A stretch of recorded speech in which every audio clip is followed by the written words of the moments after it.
Hello दोस्तों, parallel academy की ओर से आप सभी को नमस्कार।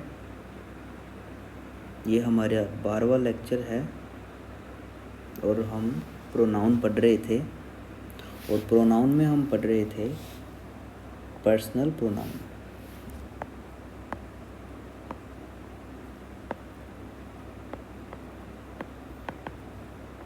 इसके हमने कुछ नियम देख लिए थे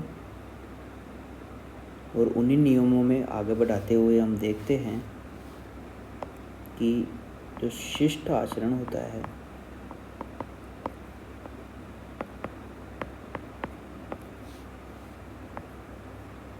उसमें हम जो पर्सनल प्रोनाउन के जो पार्ट हैं फर्स्ट, सेकंड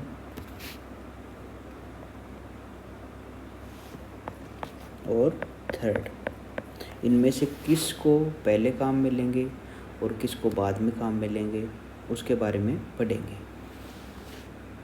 तो फर्स्ट होता है आई, वी, सेकंड होता है यू और थर्ड होता है ही, शी, इट, दे।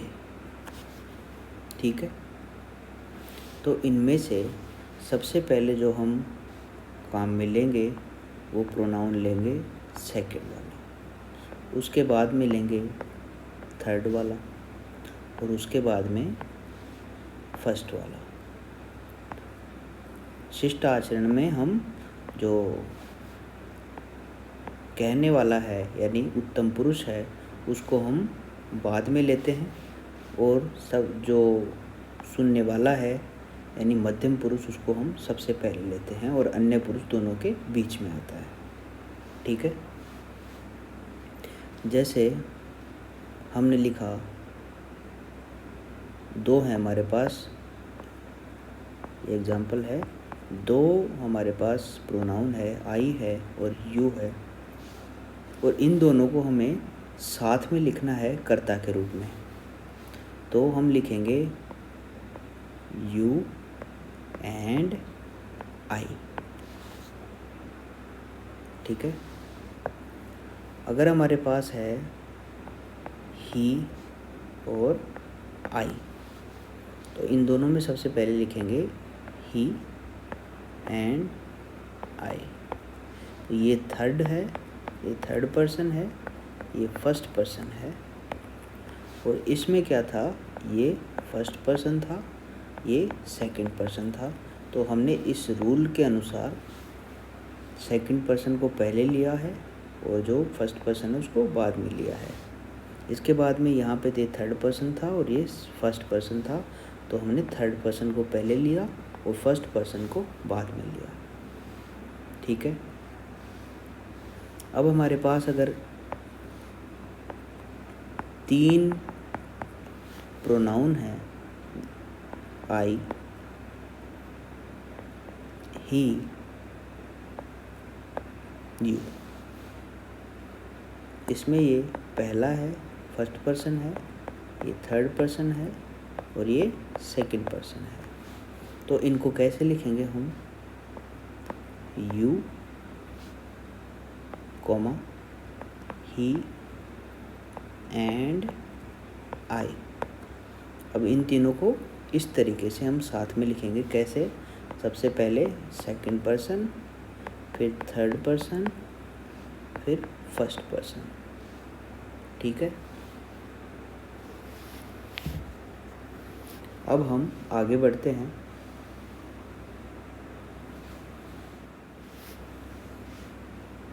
एक और नोट है कि जो हमने प्रोनाउन पढ़े आई, ही, शी, वी, दे। ठीक है, अब इनके जो कर्म कारक हैं यानी अक्यूसेटिव केस है,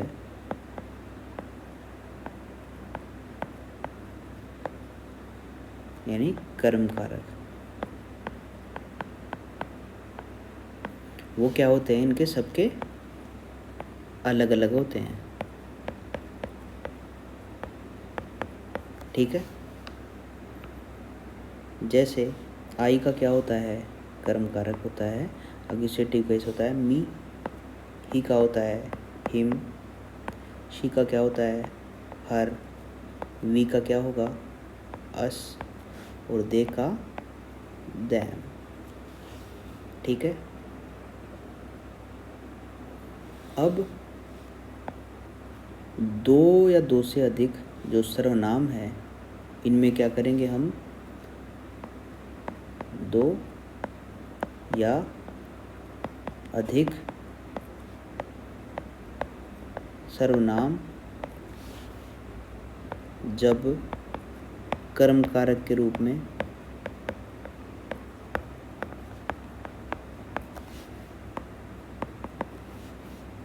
काम में लिए जाते हैं,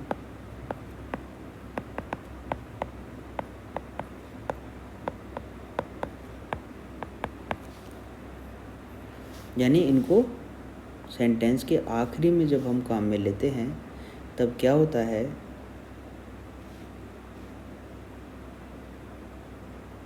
तो बीच में क्या होता है, सबसे पहले योजक शब्द क्या होता है,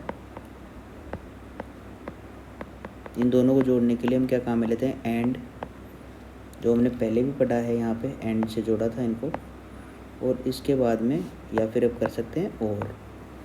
ठीक है, तो हम क्या करते हैं, मी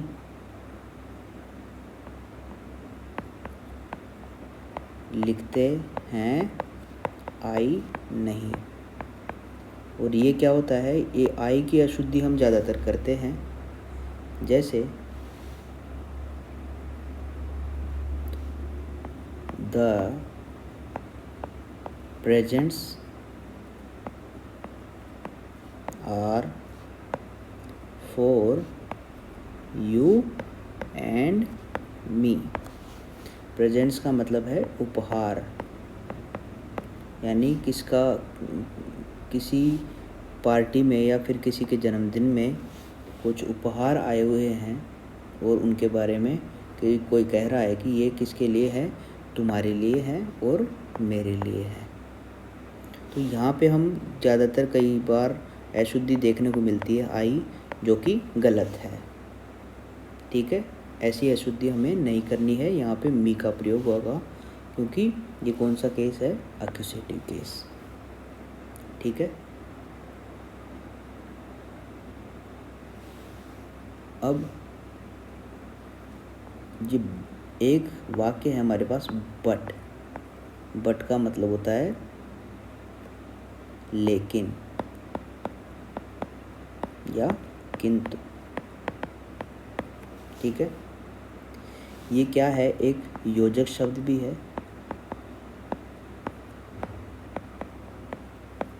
और एक प्रीपोजिशन है।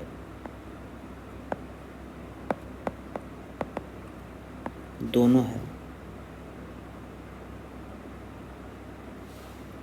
अब एक एग्जाम्पल से मैं समझाता हूँ कि ये योजक शब्द के साथ साथ प्रीपोजिशन भी कैसे है।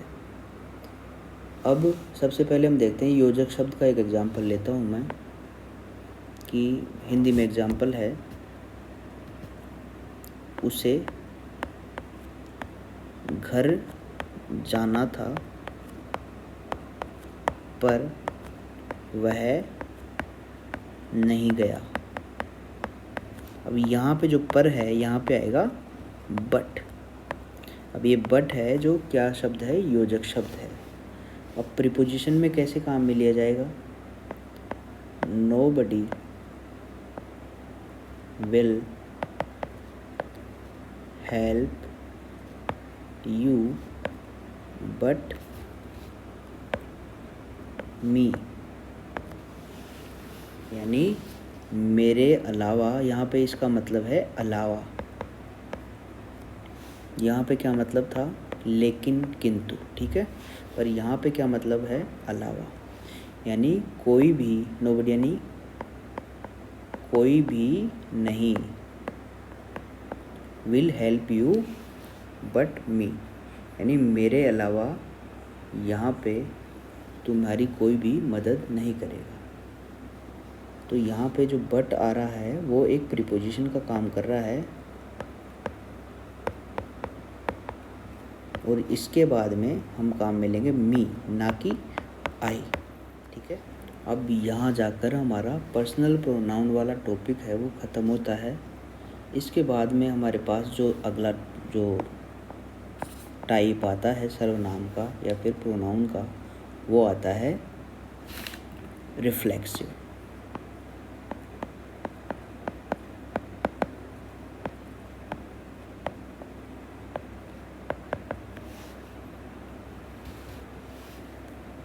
ठीक है, रिफ्लेक्सिव प्रोनाउन में क्या होता है, रिफ्लेक्सिव का मतलब होता है निजवाचक। कौन सा?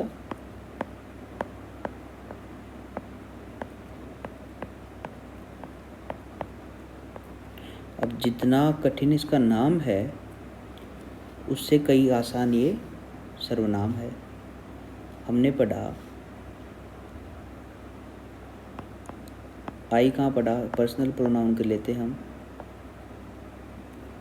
पर्सनल प्रोनाउन पढ़ा आई, वी, यू,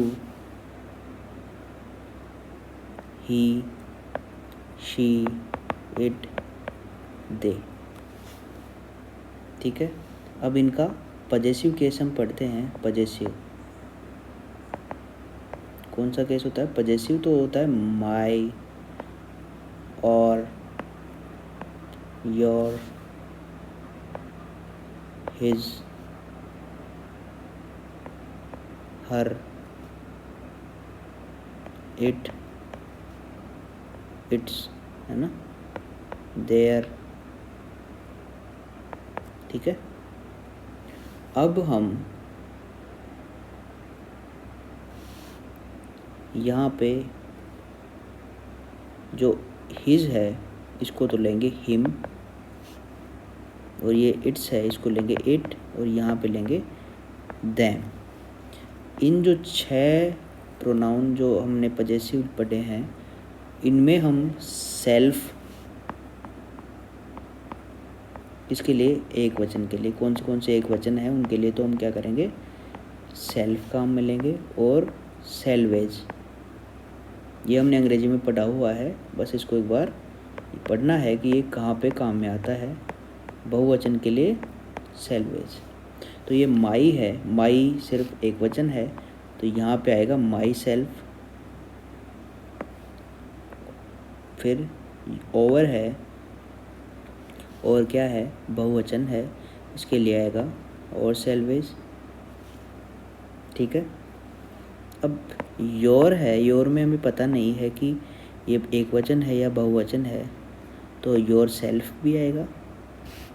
जहाँ पे कोई एक व्यक्ति की बात हो रही होगी तो वहाँ पे हम योर सेल्फ करेंगे, और जहाँ पे 2 व्यक्तियों की बात होगी तो वहाँ पे करेंगे योर सेल्वेज। ठीक है, और हिम जो है, हिम वो एक वचन है, इसलिए यहाँ पे आएगा हिम सेल्फ। इट है, इट भी एक वचन है, एक वचन की तरह ही काम में लिया जाता है, तो इट सेल्फ। और देम है, इस पे आएगा देम सेल्वेज। तो ये जो सारे जो हमने प्रोनाउन पढ़े हैं, ये प्रोनाउन क्या कहलाते हैं? ये होते हैं रिफ्लेक्सिव।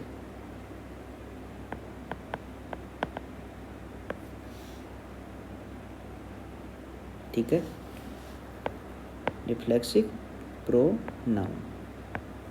ठीक है, अब ये वैसे कौन से प्रोनाउन है? जनरली क्या है, कौन से प्रोनाउन है ये? कंपाउंड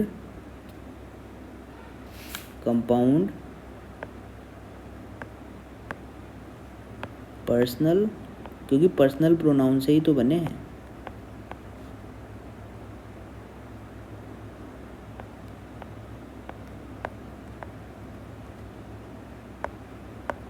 कंपाउंड पर्सनल प्रोनाउन, यानी कंपाउंड का मतलब होता है संयुक्त। ठीक है, तो ये रिफ्लेक्सिव प्रोनाउन कब बन जाते हैं? ये शब्द रिफ्लेक्सिव प्रोनाउन कहलाते हैं, कब कहलाते हैं? जब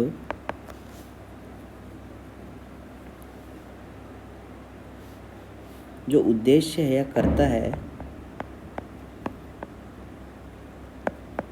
सब्जेक्ट द्वारा किया गया कार्य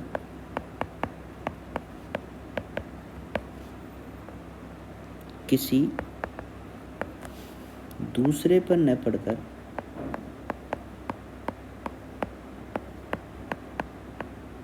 स्वयं पर पड़ता है, इस पर।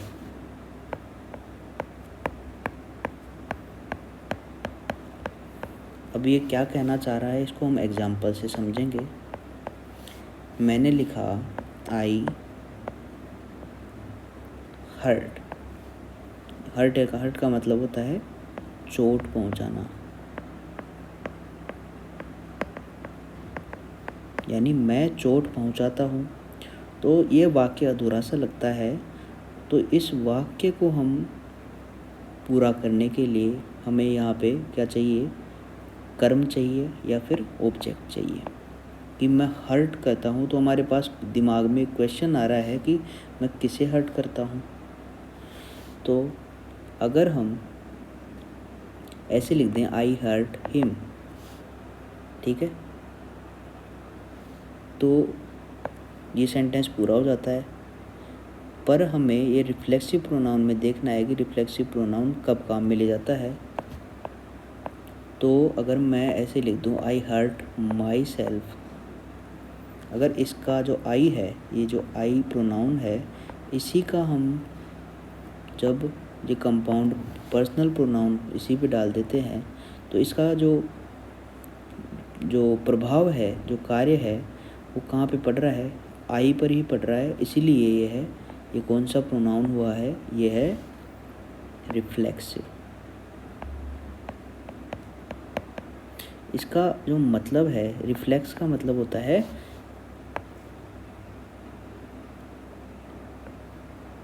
ये एक तरीके से परावर्तन की तरह है, जो हमने पिछली छोटी कक्षाओं में पढ़ा होगा आपने।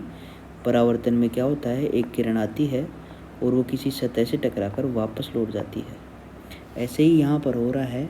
ये आई है, आई ने कोई काम किया है और वो क्या किसने खुद पे डाल दिया, ठीक है। तो माई सेल्फ यानी इसने खुद ही पे वो काम यहाँ पे करके वापस डाल दिया है, तो ये क्या हो गया? रिफ्लेक्सिव प्रोनाउन हो गया।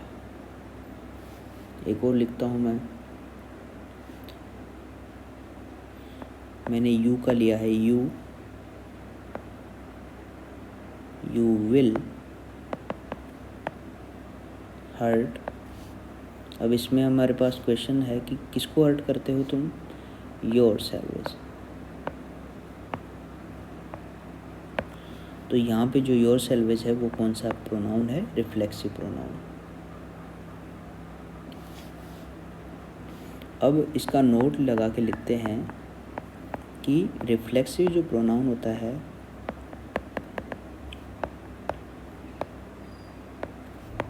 रिफ्लेक्सिव प्रोनाउन में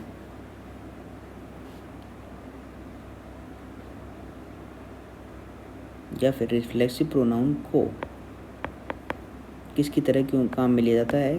कर्म की तरह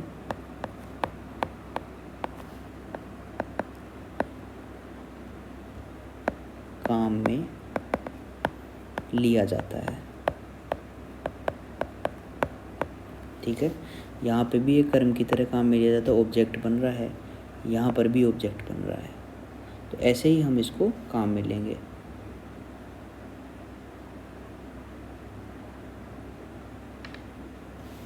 अब जो सेल्फ है, यहाँ पे जो सेल्फ हमने पढ़ा, सेल्फ यानी खुद, ये क्या है? नाउन की तरह भी काम में लिया जा सकता है।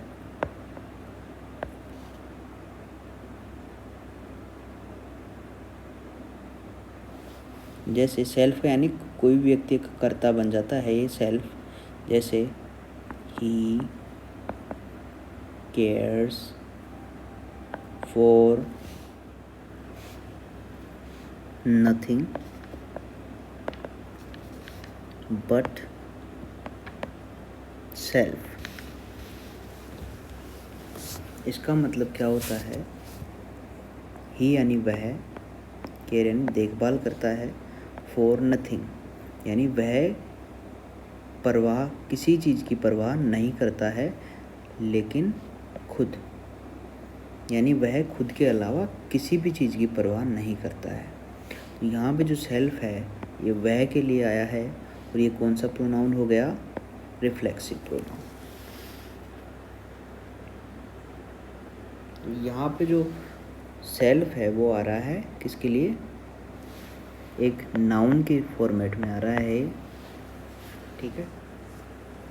अब हमने ये जो माई पढ़ा था, ये ओवर पढ़ा था, और बाकी सारी चीज़ें पढ़ी थी, ये विशेषण में भी पढ़ी थी, पर हमने यहाँ पे सेल्फ लगा के, सबके सेल्फ या सेल्वेज लगा के हमने इनको नाउन या प्रोनाउन में कन्वर्ट कर दिया है, ठीक है। तो इन दोनों के बीच में कोई भी डाउट नहीं रहना चाहिए हमारे, ठीक है। अब हम इसी का एक और प्रोनाउन देखते हैं, इसी की एक थोड़ा शाखा है इसकी, जिसको बोलते हैं एम्फेटिक।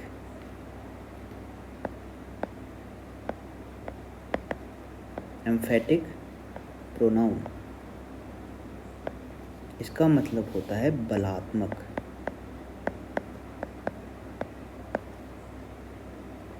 सर्वनाम।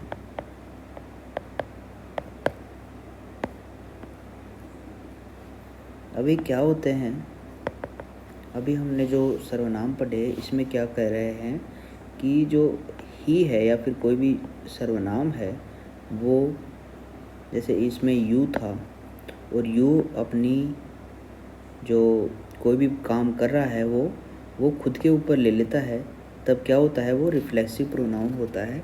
और अब यहाँ पे देखेंगे हम कि वो कोई काम कर रहा है और वो बलपूर्वक उसको खुद पर ले रहा है, तो ऐसे प्रोनाउन को हम बोलेंगे एम्फेटिक प्रोनाउन।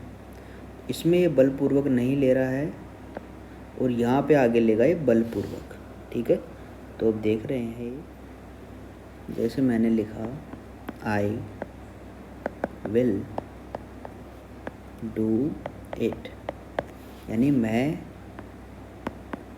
इसे करूँगा, ठीक है। अब इस सेंटेंस के आगे मैं ये ऐसे लिख दूँ, आई डू इट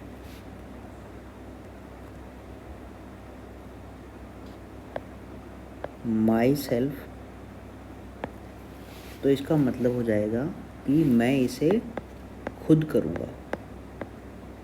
तो इसमें इस बात पर बल दिया जा रहा है कि मैं इसे करूँगा, और यहाँ पे खुद लगाने के बाद ऐसा लग रहा है कि सामने वाले व्यक्ति को विश्वास हो जाएगा कि ये इसको ज़रूर करेगा।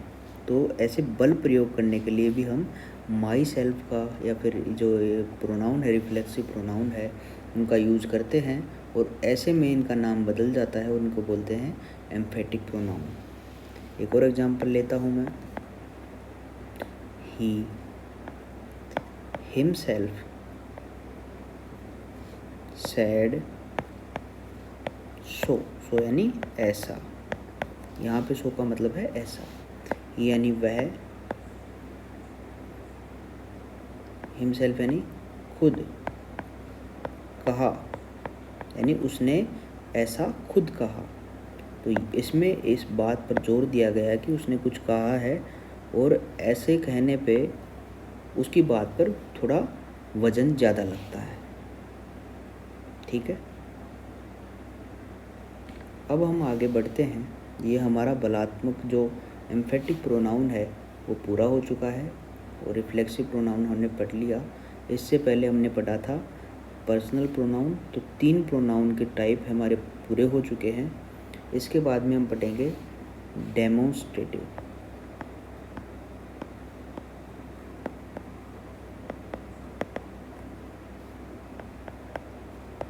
प्रोनाउन। डेमोन्स्ट्रेटिव शब्द कुछ जाना पहचाना सा लगता है, क्योंकि डेमोन्स्ट्रेटिव एडजेक्टिव्स हमने पढ़े थे। डेमोन्स्ट्रेटिव का मतलब होता है संकेतवाचक। तो जैसा कि इसके नाम से हमें लग रहा है, दिस, दैट, दीज, दोज, ठीक है, आदि। तो ऐसे जो प्रोनाउन है इनको बोलेंगे संकेतवाचक जो सर्वनाम या डेमोन्स्ट्रेटिव प्रोनाउन, ठीक है।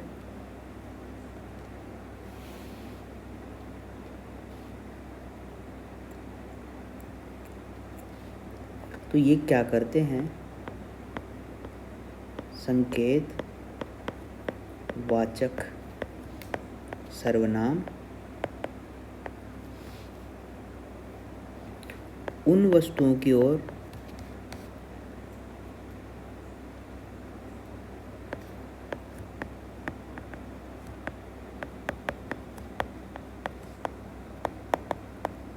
संकेत करते हैं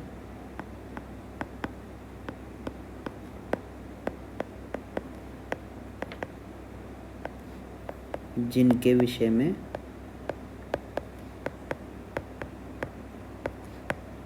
सूचना दी जाती है।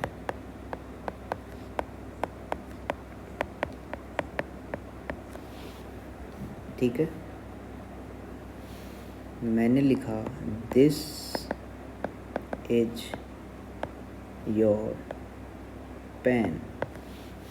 यहाँ पे जो दिस है ये कहलाएगा डेमोन्स्ट्रेटिव। तो यहाँ पे एक वस्तु है पेन, और इसके बारे में क्या बता रहा है कि यह किसका पेन है, तुम्हारा पेन है। तो ये दिस है, संकेत कर रहा है यह के ऊपर कि यह तुम्हारा पेन है। ठीक है,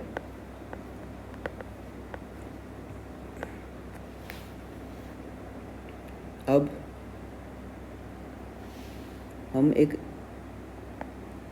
एग्जाम्पल लेते हैं एडजेक्टिव का कि दिस पेन इज योर्स। अब ये दोनों जो सेंटेंस हमने लिखे हैं, ये ऊपर वाला सेंटेंस और ये नीचे वाला, दोनों सेम हैं, पर यहाँ पे जो दिस है, यहाँ पे जो दिस है वो है डेमोन्स्ट्रेटिव है। तो ये भी डेमोन्स्ट्रेटिव, पर ये कौन सा है, एडजेक्टिव, जो कि ये पेन की विशेषता बता रहा है। और यहाँ पे क्या कर रहा है ये, यहाँ पे ये दिस एक कर्ता के रूप में या सब्जेक्ट के रूप में काम कर रहा है। और जैसा कि हमको पता है कि सब्जेक्ट के रूप में सिर्फ संज्ञा या सर्वनाम काम कर सकते हैं, तो यहाँ पे इसको बोलेंगे हम डेमोन्स्ट्रेटिव प्रोनाउन। ठीक है, इन दोनों के संबंध में हमारे पास कोई भी डाउट नहीं रहना चाहिए। आगे एक और दिखता हूँ मैं,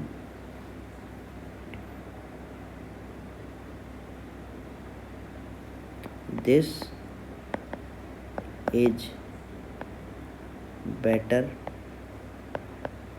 देन दैट। यहाँ पे दो वस्तुएं हैं हमारे पास, दिस भी है और दैट।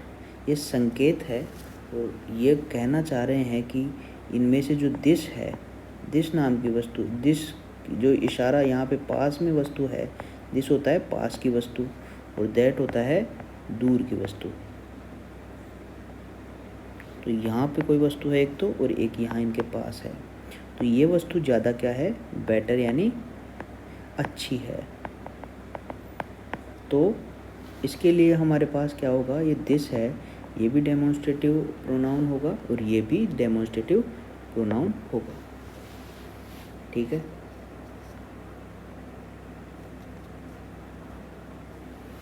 हम इसको लिख लेते हैं कि जब डेमोन्स्ट्रेटिव प्रोनाउन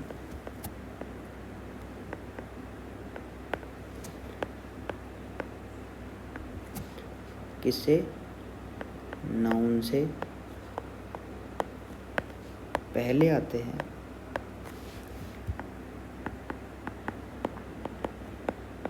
तब ये क्या कहलाते हैं? डेमोन्स्ट्रेटिव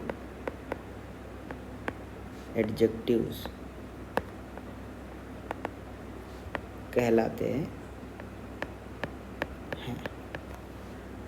ठीक है,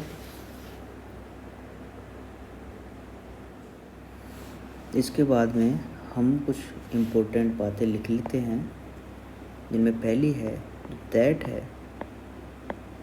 दैट का स्पेशल केस होता है कि दैट और इसका जो बहुवचन है क्या है? दोज। इनका जो यूज है पहले आई हुई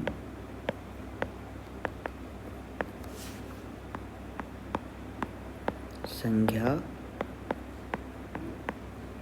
की पुनरावृत्ति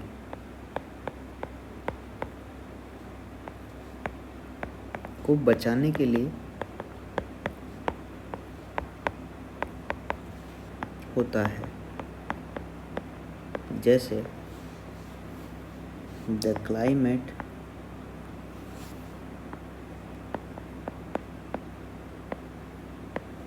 of mount Abu is like that of Kashmir. ठीक है, अब यहाँ पे जो दैट आया है ये आया है क्लाइमेट के लिए। ठीक है, तो क्लाइमेट की पुनरावृत्ति दोबारा होने से बचाने के लिए हमने दैट का यूज़ किया है। ठीक है, एक और लिखते हैं हम, ये थोड़ा इम्पोर्टेंट नोट है।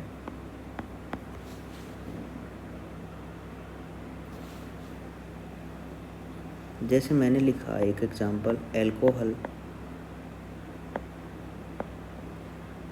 एंड टोबैको आर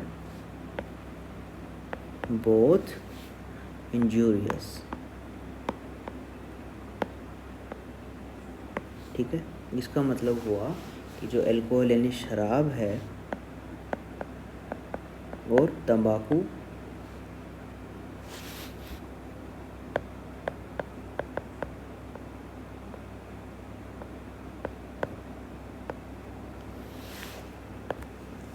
ये दोनों क्या है? इंजूरियस यानी खतरनाक। ठीक है, स्वास्थ्य के लिए हानिकारक। ठीक है, और इसके बाद में मैं लिखता हूँ कि this perhaps less than that. अब इनमें यहाँ पे दिस का प्रयोग हुआ है और यहाँ पे दैट का प्रयोग हुआ है, पर हमें ये पता नहीं है कि इनमें दिस तो किसके लिए है इन दोनों में से और दैट किसके लिए है। तो हम हमेशा क्या करते हैं, जो पास वाला है वो दिस होता है। पास किसके? तो दूसरे नंबर का जो बाद में आया है वो तो दिस होता है, और जो दैट होता है वो पहले आया हुआ होता है। क्योंकि हम जो बात कर रहे हैं हम इधर से देखेंगे तो सबसे पहले कौन सा आएगा? ये तंबाकू आएगा। इधर से अपन उल्टा चलेंगे क्योंकि इधर से ही तो बात कर रहे हैं, तो दिस का आएगा तंबाकू में और जो दैट आएगा वो शराब में। यानी पहले आई हुई, इससे पहले हमारे पास एक संज्ञा आई थी, अब दो संज्ञाएं हों, दो वस्तुओं की ओर इशारा किया जाए तो अंत वाली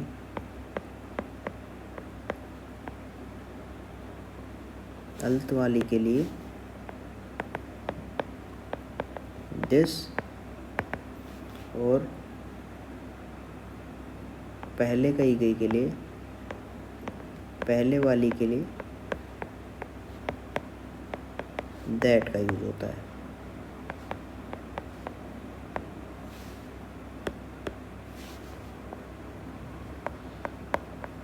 ठीक है, इसीलिए यहाँ पर जो दिस है वो तो तंबाकू के लिए आया है और जो दैट है वो अल्कोहल के लिए आया है। तो इसी के साथ आज के लिए इतना ही। कल हम पढ़ेंगे इंडेफिनेट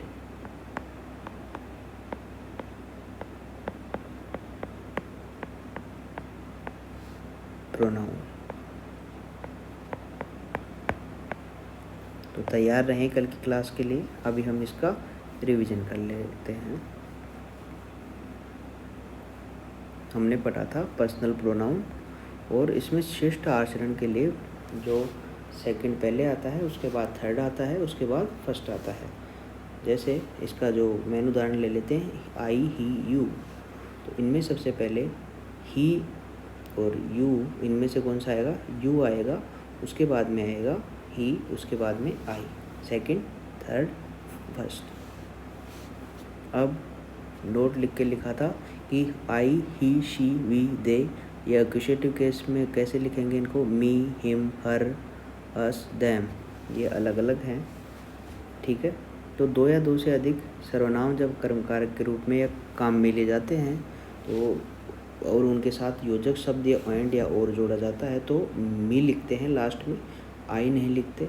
जो कर्मकारक के अंदर जो ये एक्यूजेटिव केस में मी, हिम, हर, अस, देम, इनको यूज में लिया जाता है। यू के लिए तो यू ही आता है।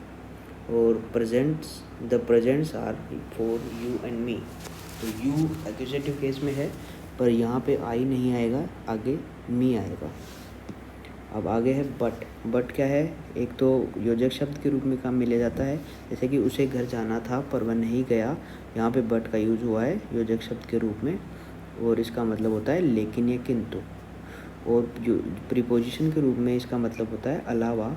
Nobody will help you but me, यानी मैं ही कर सकता हूँ और कोई भी व्यक्ति तुम्हारी मदद नहीं कर सकता अलावा, मेरे अलावा।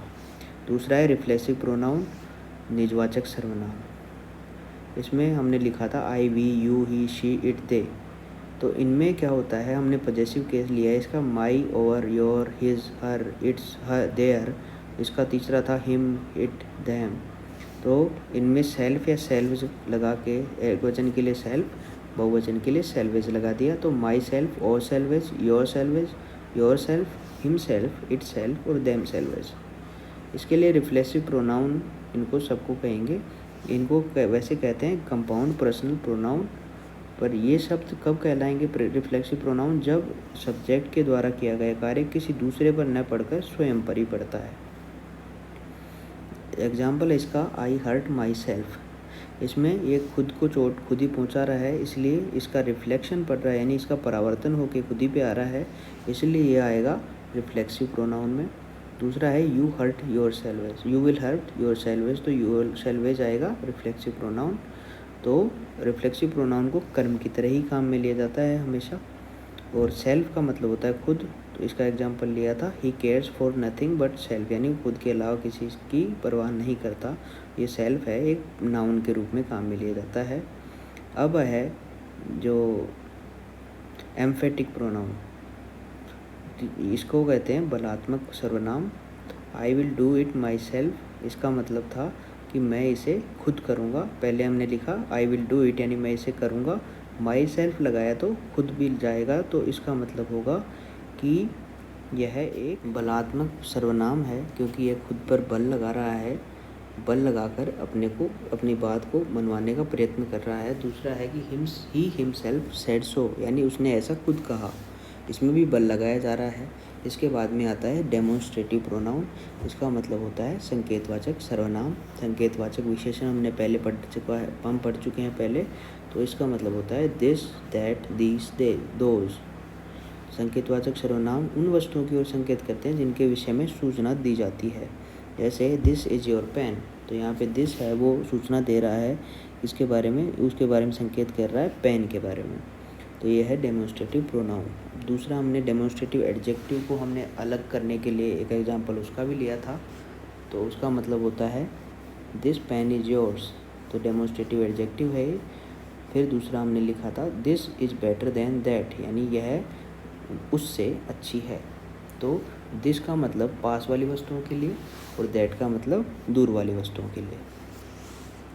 अब डेमोन्स्ट्रेटिव प्रोनाउन नाउन से पहले आते हैं तो डेमोन्स्ट्रेटिव एडजेक्टिव कहलाते हैं। ये हमने पहले भी पढ़ लिया। इसके बाद में दैट और दोज का यूज़ कब करते हैं?